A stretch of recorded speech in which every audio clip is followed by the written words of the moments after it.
This is an example of an example conclusion map for prime factorization, which in the States we teach in 6th grade. So here I have 3 examples of prime factorization. 2 are for 48, so kids can see some differences between how those 2 are done, and then 1 is for 60.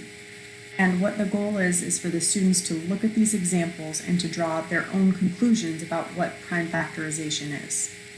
If they're having some difficulties coming up with conclusions, some questions that I've come up with for you to ask them would be things like, well, what's circled in red compared to what's not circled in red? And what's happening as you go down in the problem? So as you go from line to line, what's happening in there?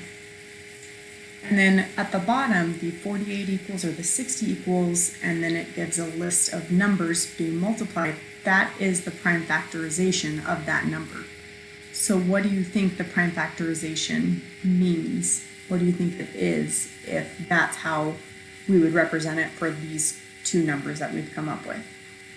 After they come up with a conclusion, then they're going to make their own example.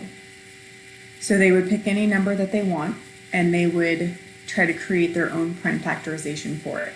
Some good numbers that I thought of would be things like 12, 18, 24, 20, things that are smaller than what we've given in our examples, but that have multiple factors so that they can clearly see how to break the number down.